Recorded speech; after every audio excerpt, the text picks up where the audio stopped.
Welcome, everyone. Welcome to the noon meeting of the Rotary Club of Baton Rouge. I'm your club president, Haggai Davis. I'd like to welcome you all. We'll start the meeting today with an invocation by Karen Zito.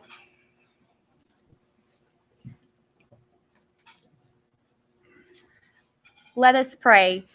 Lord, as we enjoy our fellowship today, remind us how fortunate we are to be able to serve others and to use the time you have given us to make a positive difference and add value to every day.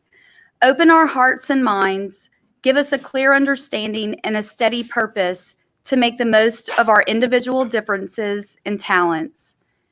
Guide us in our service, keep us well so we can serve, and let determination and our skills ensure injustice is defeated. Let mercy rule in our world. Bless our fellowship today and bless this food to our use. We ask these things in the name of your eternal truth. Amen. Amen. And Adam Knapp will lead us in pledge. To the flag of the United States of America and to the republic for which it stands, one nation, under God, indivisible, with liberty and justice for all. And the four-way test, Stacey Haney.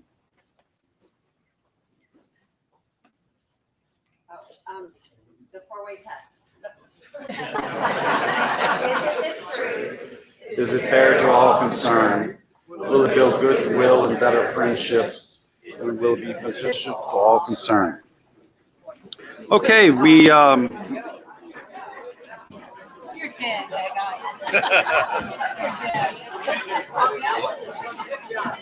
I wish he was supposed to come over here. Okay, so we're going to have past President Mary Joseph come up and introduce our guest.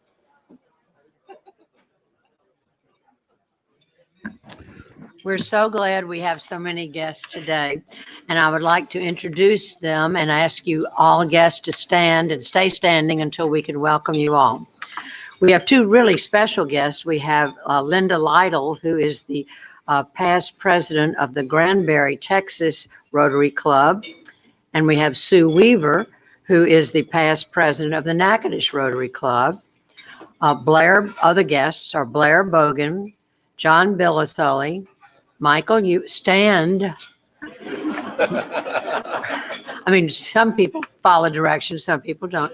That's Michael Eubanks. Okay, Stephen Matthews, Jim Fairchild, Amy Supp, Dave Peterson, Catrice Lee, Olivia Shane, John Godby, Chris Chandler, Madeline Nakan, Anne Honore, Charles Chason, Clint Gautreaux, and Janet Daniel.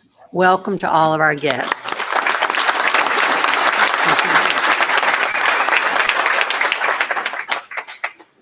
Okay, we have a new member that will be introduced. Adam Knapp, if you'll do the honors, please.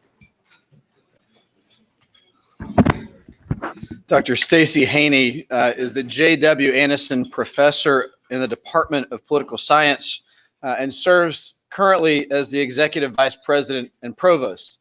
In the old era, we would have said she's the Chancellor and runs everything at LSU.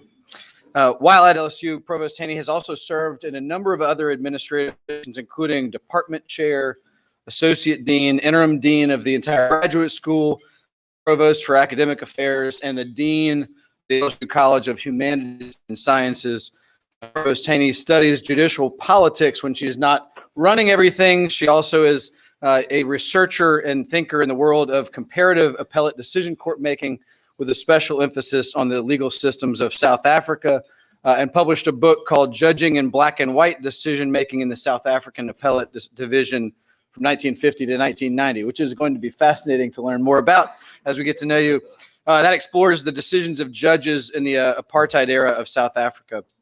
She teaches courses in judicial politics, American constitutional law, comparative judicial politics, and American public law. She's been awarded the Arts and Sciences Professors Award for Distinguished Scholarship, the LSU University Alumni Association Faculty Excellence Award, the LSU College of Arts and Sciences Advisory Council Award for Excellence in Undergraduate Teaching, and the College of Humanities and Social Sciences Nicholson Award for Outstanding Faculty Member. Provost Henny was named an influential woman in business by the Baton Rouge Business Report in 2020. Now, things you might know: she grew up working with her hands, not just working with her head. She grew up on her grandfather's farm chopping cotton by age 8 and driving a tractor like a pro by age 10. Welcome to our new member, Provost Stacy Haney.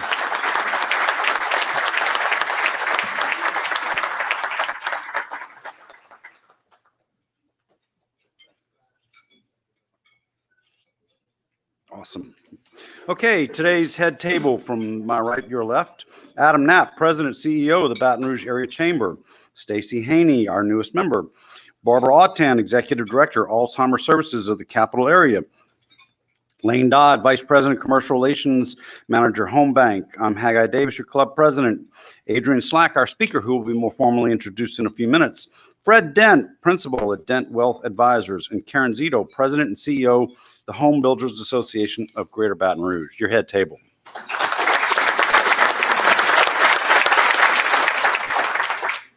Okay, we do have a very special presentation. We have a baby barrel today. Barbara Autan is the proud grandmother of a baby girl. Sarah Barbara Valerie Autan was born April 19th, 2021. She weighed 6 pounds, 8 ounces. Sadie resides with her parents, Matthew and Jackie Autan, in Morgantown, West Virginia, and will be relocating to Baton Rouge this summer.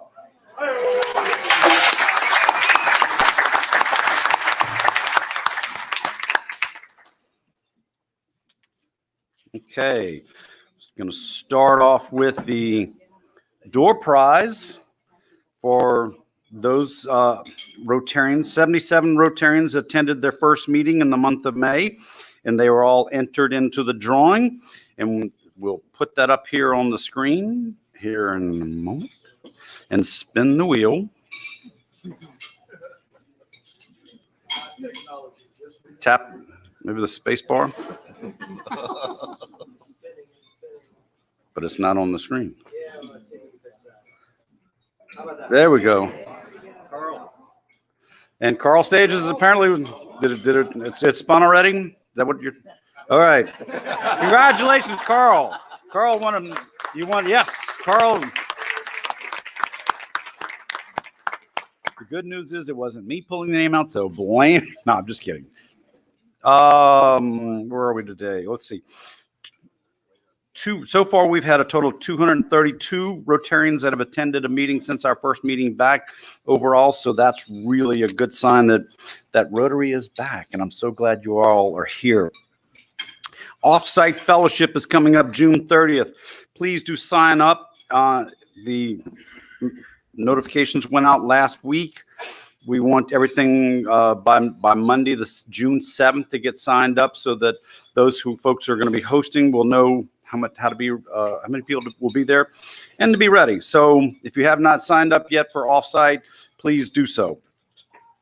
Next Wednesday, June 2nd, our guest speaker is Cito Narcisse. He's speaking about the future of East Baton Rouge public school system.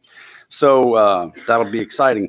It will also be available on Facebook and YouTube as we will continue with the hybrid format.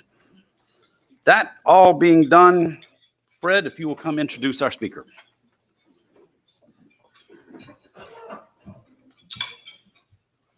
I'd like to demand a respin. If we had the technology. Adrienne Slack is the Vice President of the New Orleans branch of the Federal Reserve Bank of Atlanta. This is her third time speaking to our club. She's responsible for the branch's board of directors and the district's Energy Advisory Council. Ms. Slack oversees the branch's economic and financial education programs, advises on regional economic development matters, and provides regional input into the Atlanta Fed's monetary policy process, something that we're all kind of wondering about these days, aren't we? She joined the Federal Reserve System in 1990 in the research department of the Federal Reserve Bank of Dallas. In 1993, she transferred to New Orleans, where she served in several district and national leadership roles.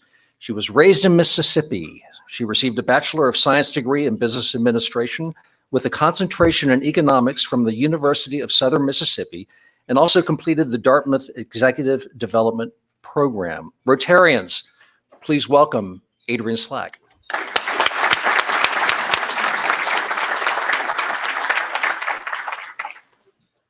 Well, thank you all for having me back again. As was mentioned, it's my third time here. I'm also a fellow Rotarian, so I bring you greetings from New Orleans. And I was mentioning to your president earlier that actually the size of this Rotary has allowed you all to have our actual two different presidents of the Federal Reserve Bank of Atlanta speak to you. So I very much enjoy keeping that relationship established. What I thought I'd chat with you about today, though, or has already been alluded to a bit, and that's how we think about monetary policy. I've been here and talked about that before. Our presidents have talked about that before. And actually, there are people in this room, I can't tell you who they are, but they are contacts of ours that tell us how they're experiencing the economy, that feed directly into our president's process for assessing how we should behave with regards to monetary policy. The blanks I'm going to try to fill in for you today have to do with how we've changed how we think about monetary policy. We chose to do it in the middle of a pandemic. It was a study we started long before the pandemic started, but we think not only are we making this change because we think it's the right thing to do for the economy, hopefully it will also have benefits for those that have been most impacted by the pandemic. So let me remind you first, let's see. So I have a clicker, but it's not clicking. Maybe if somebody could go to the next slide, or we can just do it without it, it's fine too.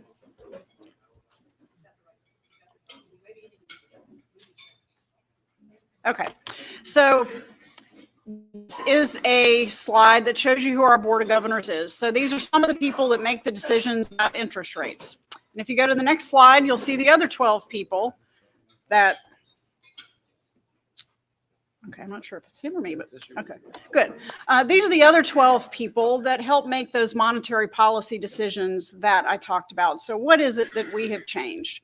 There are a lot of words on this slide. You don't need to try to read them. It's really there if anybody wants a copy of this afterwards for you to take a look at. So if you think about when the Fed increased interest rates prior to today, typically when we would see the unemployment rate start to drop, you would see us proactively start raising interest rates. And so why did we do that? We did that because we have a dual mandate from Congress that says, Fed, your job is to make sure the U.S. has full employment and that we have price stability.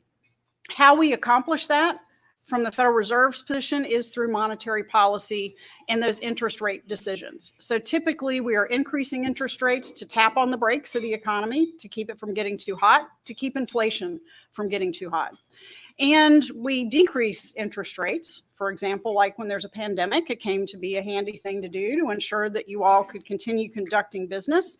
And one of the commitments we've made during the pandemic is to ensure that we keep those interest rates low, not through the end of the pandemic, but to support the economy through the end of the structural impacts that have been experienced by many industries. How we're thinking about that approach going forward was changed by a study I mentioned. That study was initiated because after the financial crisis, what we noticed is that we were able to drive the unemployment rate a whole lot lower than we had before without experiencing inflation. So if you remember, right before the pandemic, the unemployment rate was about 3.7%. That with really inflation nowhere to be seen. Our target's 2%, and as you'll see in a slide later, we really have not achieved that over the course of the recovery from the financial crisis. So by dropping that unemployment rate to 3.7%, what we determined is that we could pull a whole lot more people back into the employment picture that had not been engaged in that prior. And we want that to happen again. So what I'm saying in a few words, rather than the many, is we've changed how we think about what full employment is. and the relationship full employment has to inflation. So let me get into a little bit of what's going on now and how we're thinking about this, because the committee has, so when I say we, that's really the Federal Open Market Committee. Those individuals I showed you first are the ones that make this decision. So what do they look at when they think about this decision? This is a chart of what's going on with spending in the US today, broken down by durables, non-durables, and services. What you can see is that since April of last year, there's been a lot of recovery. And since about January, February of this year, there's been a whole lot of spending. That spending is driving a whole lot of growth recovery. I won't say it's recovery back to where people were prior to the pandemic, but businesses that I talk to in many industries are experiencing a very healthy recovery. Still, though, is noted in the services line there. That's the bottom line on that chart.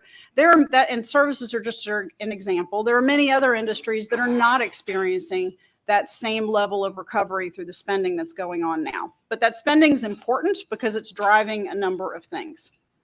And so it's driving growth of gross domestic product in the country. Our economists are right now projecting gross growth for this next quarter is going to come in at 10.5%. That's outside of a recovery from a pandemic. Those would be huge numbers, really significant numbers. So what does that mean, and what does the Fed need to think about that? Well, all of that's happening in a space where we don't have all the people employed today that we did prior to the pandemic. So there's a lot of spending on, there's a lot of demand for goods and services starting to reoccur, but we don't have as many people employed, and we don't have as many people participating in the labor market today as we did prior to the pandemic. And so those two things are really important. One, the unemployment rate right now is 6.1%. That's the middle number on that slide.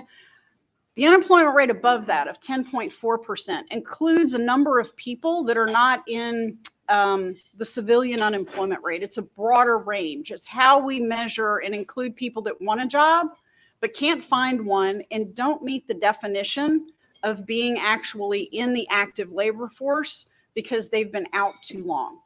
They're called marginally attached. That marginally attached number is where we are focused with our new approach to monetary policy. It's one of the things that we're looking at, along with a number of other things, but one of the things that we're looking at to determine when should we raise interest rates. So we're not going to react proactively as we see this number dropped. You've already seen us not react. We are going to wait until we see inflation. And most of you are saying, okay, well, then what are you waiting for? Because I went to the grocery store, I went to try to buy a car. Heaven forbid you want to do anything in your house with regards to renovations or build a new one. So what do you mean you haven't seen inflation? Again, I'm speaking from the Federal Reserve's perspective, and we have to think about the entire economy. And what happens in 1 month or 2 months or even 3 months does not a trend make for the way we need to take this on. So back to employment, one of the groups of people that are involved in that 10% and that 6% that you saw on the screen, or even not participating in the labor force anymore, is this bottom line. So the people that lost their jobs in this particular event were low-skilled labor. That is very different from the financial crisis, when actually it was middle skill and high skilled individuals that lost their jobs in the greater percentages. So that's one of the things we look at. We also look at wages. So part of what's important about employment and inflation and how they tie together traditionally used to be a direct tie between wages and inflation. Once that unemployment rate would start to drop, employers would start to raise wages to attract employees, and that would be one of the things that would impact inflation. And we are not seeing that today. In fact, wage growth, average hourly earnings was actually very low last month. The wage growth tracker is the other number on the slide, and that is something that our economists monitor. And what that specifically looks at are people that are staying in the same job and what raises or compensation that they are experiencing at what rates. That other number only looks at people that are also flipping from one job to the other. So people who are quitting and going to a different job. I'm going to show you a spider chart. I've used this before, but generally this chart breaks down the basket of things the Federal Open Market Committee looks at when they think about what is full employment for the one piece of our dual mandate. What are the things that we're looking at beyond the unemployment rate that I've mentioned that we use to determine if we're getting there and if labor markets are going to be meaningful for what is happening with inflation. So we look at employer behavior, utilization. You can see the buckets there on the screen.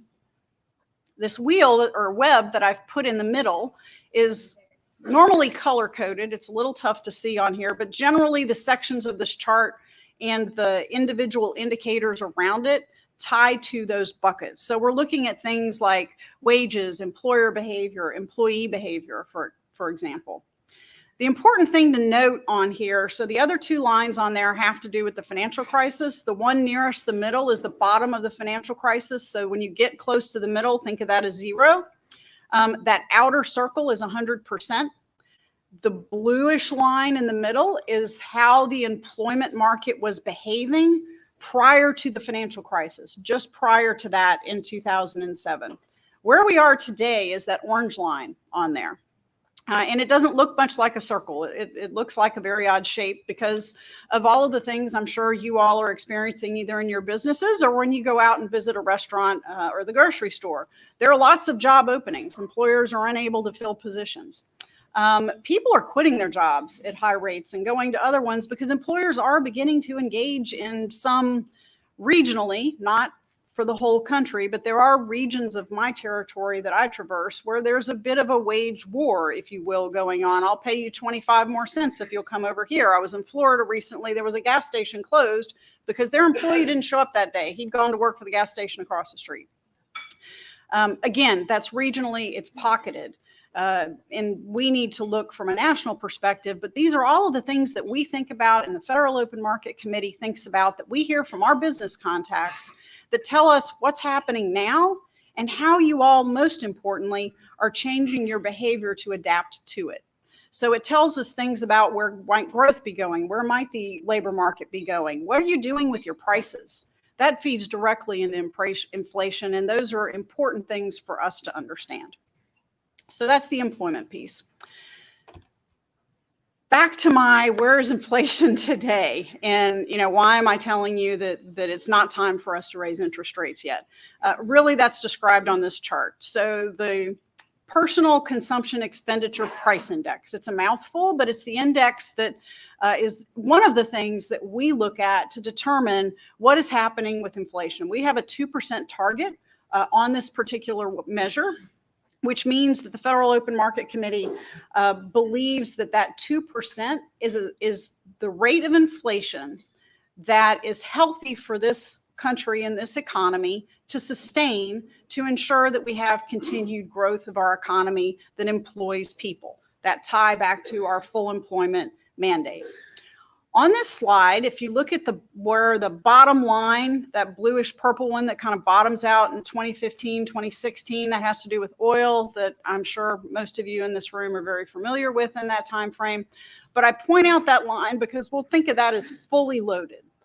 So that has all of the prices for goods and services in it. And you can see that it is spiking a little bit above 2%. So why isn't the FOMC increasing? So if we look at core PCE, that's the green line that's kind of in the middle of those other two lines. Core PCE strips out food and energy, not because they're not important to you and I as we go about our daily lives, but because they're very volatile. And you can see that in the grocery store today. You can see that at the gas pump today. The pipeline shut down with the cybersecurity attack is a perfect example of something that is a transitory type of price, meaning it's temporary. That is not going to be built into the price structure over the long term.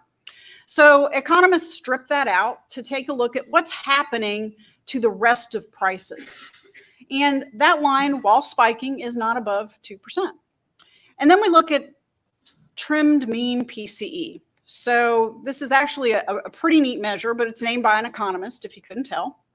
And so trimmed mean PCE, what is that mouthful? That just literally means that basket of prices that are in this index, we have taken off the ones that had unusually high growth or unusually low growth or price decreases from that line. And so that also lets you know, okay, if things are behaving in a way for a month or two on the upper or the lower end of the spectrum, what do the core of those prices look like in the middle?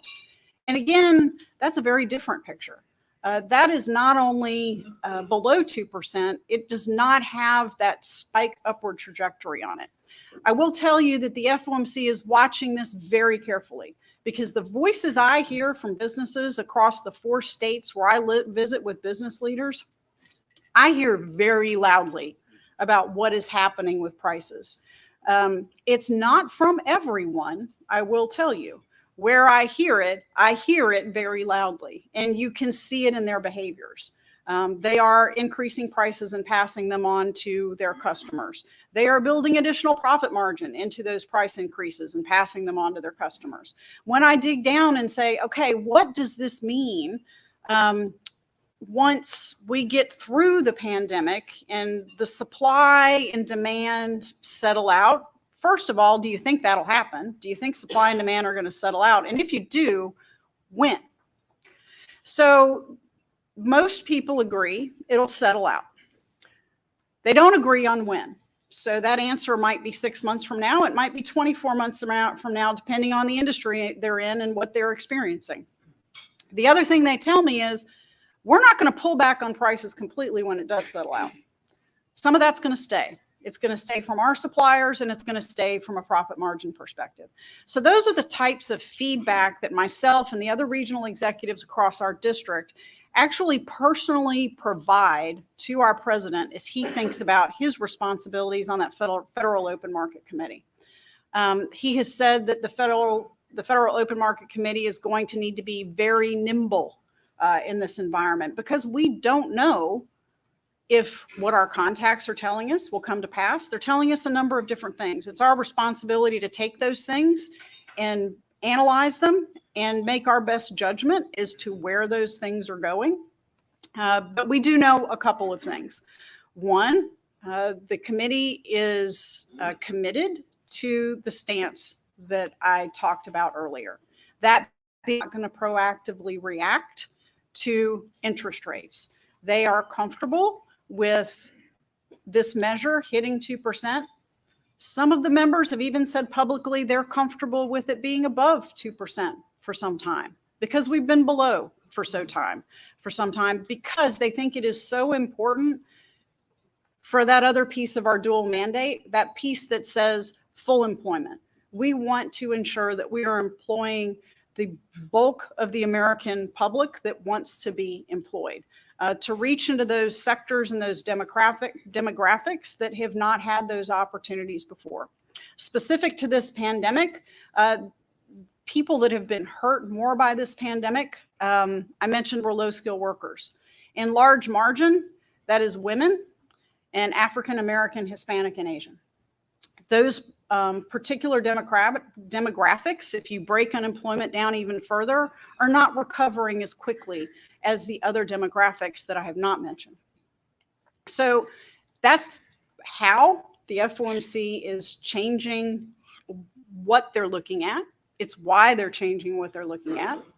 I will stop and tell you that this is everything you've heard from me today is my opinion and my opinion alone, and not that of the FOMC or the Federal Reserve Bank system, because I'm not the FOMC.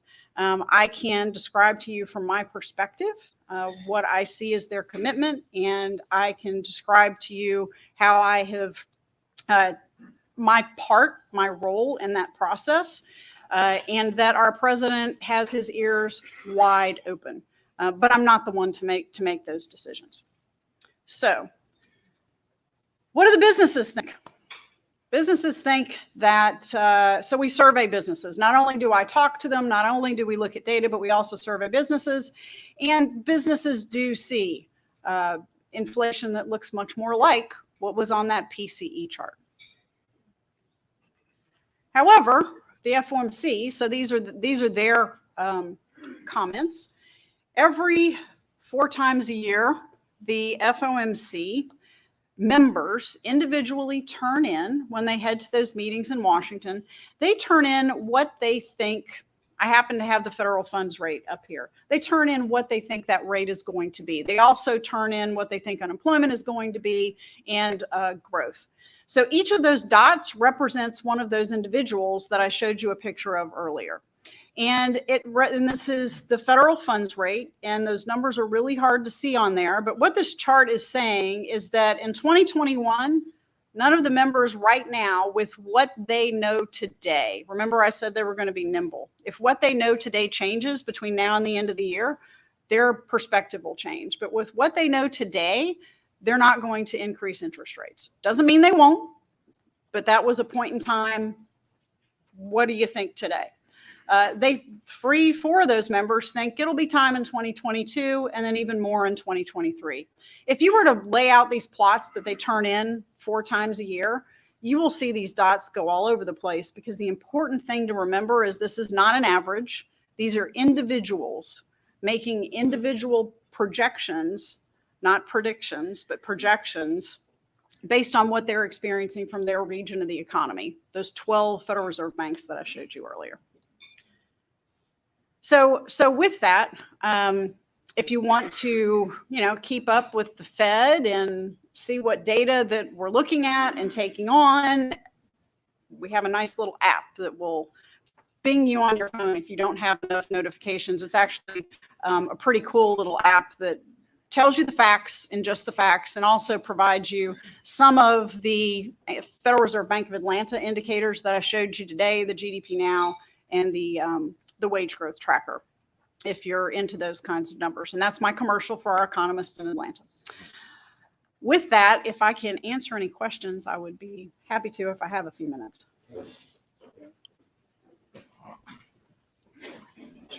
mentioned the effect on the lower skilled workers.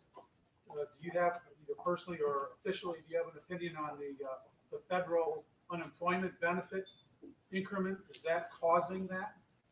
So I can tell you what I hear from my contacts. The question for those of you online, if you didn't hear it, was what is causing part of what we're seeing in the unemployment rate, particularly around low skilled workers. So I do hear from my contacts that program is part of the battle. It's part of why they cannot get workers back, but it's not the only thing I hear. I also hear childcare, retirement, and still people that are afraid, because a lot of those are frontline jobs engaging with the public. They're concerned from safety COVID perspective. They're not ready to step back in. It is particularly difficult from a Federal Reserve perspective, or maybe important's the better word, from a Federal Reserve perspective, for us to hear that from our contacts, because kind of embedded in your question is, when is it going to get better? And how we understand what factors make employees uncomfortable to come back into that labor market is going to be part and parcel to how quickly that happens. So, for example, any number of governors in the southeastern United States have recently set dates for when they're going to pull back those benefits. Part of what we'll be watching is, does that change the potential employees that walk through the door, and how quickly does it change it? Is it enough if it changes it? So those are the questions I'll be asking employers to try to determine that answer, because for us, that gets into, okay, once we get people employed and that unemployment rate starts dropping and even more people have money to spend, what does that mean for inflation? Thanks for the briefing. From your perspective, I know there's a lot of discussion in the economy on Bitcoin and Ethereum. And what's your feeling as far as, I know China's talking about a digital yuan, and what do you see as perspective on a digital currency? So a digital currency from a central bank perspective. Okay, so Bitcoin is a bit different from how we would think about a digital currency that would be, say, the currency that a central bank would would provide. So a couple of things. One, digital currency isn't something I know enough about that I'm going to invest any money in it. I'm a very conservative individual. I have an economics degree, so I'll just say that. From the Federal Reserve's perspective, though, it is something we are also paying a lot of attention to. Because it has a number of implications. One of the things that we think about as the central bank is if we were to issue a digital currency, that puts us into a relationship with each of you in this room. We don't have that relationship today. We're a wholesaler of sorts. So one of the things the branch in New Orleans is responsible for is processing currency and paying that out and receiving it back from banks. It's anonymous. We're not filling the ATMs. We don't have an account with you. We have an account with banks. So how would that work? That's something that the Federal Reserve really very much needs to take on board and understand before we were to step into that. The United States dollar is also a savings mechanism for citizens around the world. And so how do we as the Fed need to think about that? With regards to how that impacts the U.S. and our relationship with countries around the world, meaning that the U.S. is seen as a very stable place. That's why they hold U.S. currency. They being other citizens from other countries, we are seen as more stable than their countries. Not that we would make a decision based on that, but because that is how our currency is held from that paper perspective, what would that look like? Would we only issue digital currency to U.S. citizens? You know, I mentioned we're concerned about having a relationship with each of you. How do we have a relationship with people around the world? So again, something we're very closely monitoring and studying, but for those reasons that I have kind of laid out, it's not a space that I'm anticipating. And again, I don't make the decision, but I'm not anticipating us stepping into that space in the near term.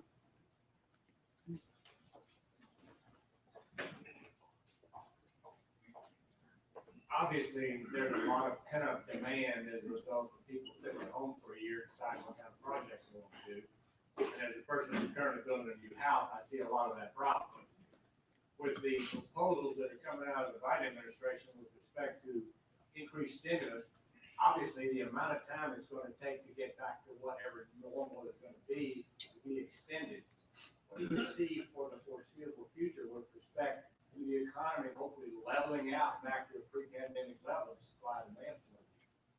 Well, we'll be watching all the measures, first of all, that I showed you on the screen today and many more, as well as talking to our business contacts, because the business contacts are really the first place we're going to hear when is that leveling out happening.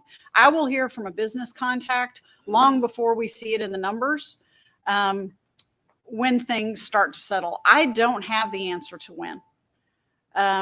My contacts are anywhere, between 6 months from now to 2 years from now, depending on the industry. For construction in particular, when I talk to businesses in that particular space, they don't see that settling down the earliest, the end of the year, but possibly into next year when they can fully behave in what they would consider to be a normal manner, both from a pricing perspective and their ability to meet that demand. You mentioned the Biden administration and what impact that'll have from the Federal Reserve's perspective. And it doesn't matter whether it's the Biden administration, the Trump administration, what administration it is, until one of those policies is enacted and businesses change their behavior because of it, we're not going to act proactively to that either. We do have a team of economists that monitor what those potential policies could be and then think about what would the impact be if we had an infrastructure bill passed in this space where we have all this demand. What would that additional demand do to the picture that we might have? So we're thinking about those things to prepare us for what might be coming, but those are completely out of our wheelhouse. They are not anything that we have a say-so in at all. Our responsibility truly is full employment and price stability. And those two things only. We look at all the things that impact that and enact monetary policy appropriately. So for example, if demand doesn't pull back and demand keeps going and prices keep going and the unemployment rate keeps dropping, you should expect to see us at some point raise interest rates. If those things don't happen, we won't.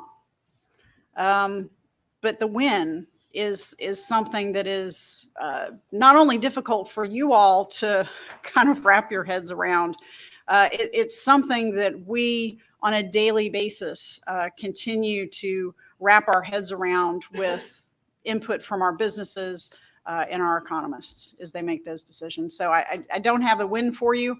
I can tell you that those are things that we're watching because they do have implications or could have implications for where the economy goes. What those are? 5 minutes left. Regarding when and going forward, what's your opinion of the effect or the downside of the increase of the national debt with all the stimulus? Is there a downside to this? Well, we hear about it, but nobody's talking about it, or some of us. Yeah. So the debt is also a space that the Federal Reserve has nothing to do about. So I can tell you this. From where we sat back at the beginning of the pandemic, the absolute right thing to do, in my opinion, was for us to drop interest rates and for us to bring in all the loan mechanisms that we did. The other absolute right thing to do, again, my opinion, was to come in with stimulus to help those individuals and businesses that were severely impacted by this pandemic. Had it not been for that aid, where would we be? From a statistical perspective, it's a pretty bleak picture. If you subtract that out and then multiply that into business failures and other impacts to individuals. But the reality is we've essentially borrowed from our future selves to fund that. From my perspective, I think preventing that structural damage that would have happened without it would have been a lot harder to come back, but that's just my opinion, to come back from, but that's just my opinion. Doesn't mean paying off that debt isn't something that we need to think about. And in that space, I would point you all to the Congressional Budget Office, does a lot of work in this particular space. They're about as nonpartisan an entity you can get, and they have some projections on not only what that debt will look like in the future, but they do projections based on, okay, if we employ more people and we have more revenue and demand comes back, what might that look like? So they have a number of scenarios you can look at. The Fed, though, will be looking at that same source, quite honestly, to inform ourselves about what that might mean for inflation. And is there a downside to debt? Is there a downside to debt in general? So yeah, I think there is always a downside to debt if you have too much of it. The question is, how much is too much? And we're not there yet. By common, accepted economic principles yet. Last question. Oh, no, one more. All right.